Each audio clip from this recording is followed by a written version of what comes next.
Oke, selamat malam teman-teman. Saya mengusulkan sebuah program, di mana program ini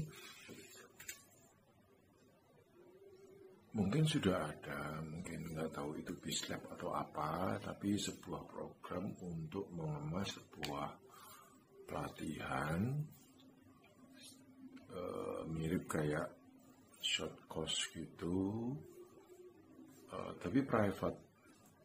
Contoh misalnya pelatihan untuk merias atau makeup artis kali ya artinya, atau seperti yang tadi Mas Fajri membuat kelas untuk PowerPoint misalnya.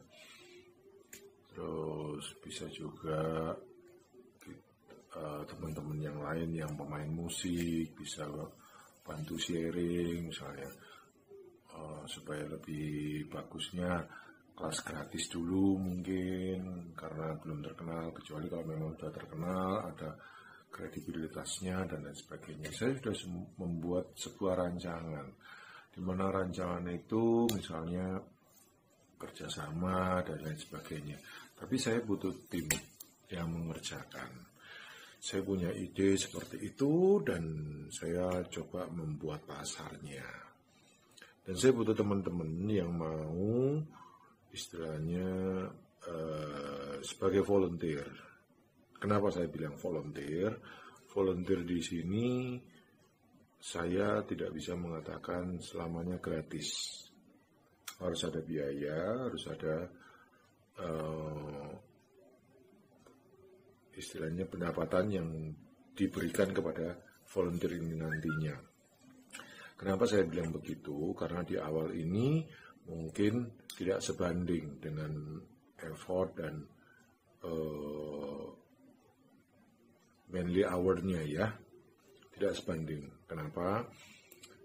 Contoh saya sebagai marketing, saya mendekatin, nanti setelah itu ada teman-teman yang sudah sampai deal, ada teman-teman yang bagian produksi, bagian video editing, terus bagian nanti menjaga kelasnya, membuka kelasnya, terus menjaga, membantu dalam tanda kutip, menjembatani sebagai moderator misalnya, atau sebagai admin di kelas itu, sehingga teman-teman yang jadi guru maupun yang jadi murid itu terfasilitasi oleh admin atau moderator itu tadi.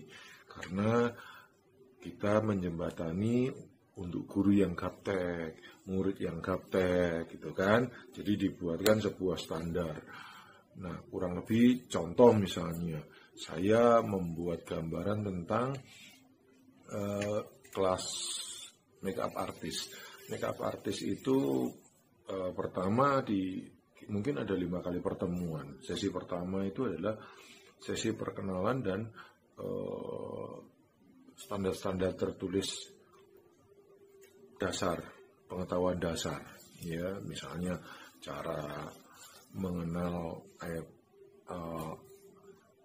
eyeshadow itu seperti apa, pegang lipstick itu yang bagus seperti apa misalnya, terus memberi eyeliner itu memegang pensilnya itu seperti apa. Nah, itu secara tertulis di minggu pertama, mungkin cukup 2 lembar 3 lembar. Nah, itu tidak bisa saya kerjakan sendiri, saya butuh tim nanti membantu si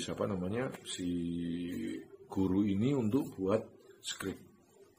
Terus minggu kedua adalah minggu testimoni. Pertemuan kedua. Jadi 3 hari kemudian mungkin testimoni, di mana saya udah katakan misalnya dari guru itu, kalau tadi yang pertama itu selain itu juga memperkenalkan modul dan pencapaian guru. Misalnya ada sertifikatnya, ada foto-foto dia ikut lomba dan lain sebagainya, seperti itu. Terus pertemuan kedua adalah testimoni, tadi saya bilang. Diputarkan video YouTube, si guru ini nanti dia cuma menjelaskan, dia cuma cerita, ini loh kasusnya seperti ini saya angkat kasus seperti ini, kenapa? Karena dia itu matanya belok dan garis mata tidurnya itu pandanya dia itu hitamnya itu gede banget, itu sangat mengganggu. Nah itu tripsnya harus begini. Tapi dia tidak praktek, dia hanya menceritakan video yang pernah dia lakukan atau foto-foto. Ini loh before dan afternya. Beforenya seperti ini, saya mempelajarinya begini, afternya seperti ini. Itu 1 jam. Nah, pertemuan ketiga, keempat, kelima adalah praktek. Ketiga itu praktek. Cara memegangnya mungkin 1 jam nggak cukup, nggak apa-apa. Tapi itu adalah sebuah experience pertama kali. Begitu experience kedua, artinya pertemuan keempat, itu sudah mulai pengalaman. Si murid juga pengalaman. Begitu juga ke 5. 1 jam lagi, nah dia udah pengalaman. Nah, seperti yang biasa-biasa, tetap dibuatkan kelas. Nah, tujuan kita adalah kelas offline setelah itu adalah untuk menjembatani, tanya jawab, segala macam, gurunya juga ada di dalam situ, membantu konten dan lain sebagainya. Itu yang saya tawarkan, dan saya nggak bisa sendiri, makanya saya butuh teman-teman. Tapi sekali lagi saya katakan, untuk di awal mungkin nggak worth it. Kenapa? Karena bikin konten videonya, terus menjadi moderatornya dan lain sebagainya. Mungkin moderator nggak terlalu ribet ya, tapi membuat videonya, produksinya dan lain sebagainya itu agak ribet di awal. Mungkin seperti yang kita tahu, setelah berjalan 2-3 kali baru ada revisi dan lain sebagainya. Setelah itu ya revisinya kecil dan video itu bisa dipakai berkali-kali seperti itu kan. Nah itu yang jadi ide saya. Pasti ada duitnya. Cuman di awal sampai 2 kali pertemuan di awal itu agak susah. Kita nanti akan bagi sharing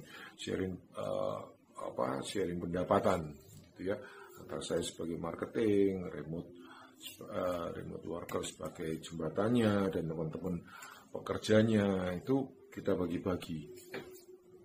Misalnya saya sebagai marketing 20%, untuk remote 20%, sisanya 60% untuk pekerja yang lain sebagainya, yang editing lah misalnya dan lain sebagainya, sehingga itu bisa menggerakkan. Saya nggak tahu ini apakah bisa berjalan atau tidak, tapi saya sempat ngobrol dengan teman-teman, minimal ada satu jauh sebelum Krismon di akhir tahun saya sudah pernah ngomong, dia bilang nggak masalah, cuman kendalanya misalnya kayak musik, dia nggak ada sertifikat, tapi saya tahu dia jago. Ya dia berharap pada waktu itu kan ada rame-ramenya tuh bahwa pemerintah mensyaratkan untuk harus ada sertifikat pekerja seni. Nah dia senang sekali gitu loh, karena apa? Dia sudah ngajar di sekolah musik terkenal juga, tapi dia nggak punya sertifikat. Saya tahu dia jago, dia bilang saya mau berusaha, saya mau belajar, saya mau ikut ujian, nggak apa-apa udah. Karena saya butuh sertifikat itu, karena kalau dengan ada sertifikat itu dia bisa diakui. Nah, tapi dia mau gitu loh. Tapi dia nggak tahu gimana Pak, saya ngajarin drum misalnya, gimana caranya? Oke, gampang, nanti kita carikan cara. Nah, saya sudah menemukan pola seperti ini. Nah, saya berharap, saya nggak ngerti ya, sekali lagi saya nggak ngerti apakah perlu dikombinasikan dengan Bislab lah, atau kita buat sendiri, atau gimana, saya nggak ngerti. Tapi itu jadikan kita platform.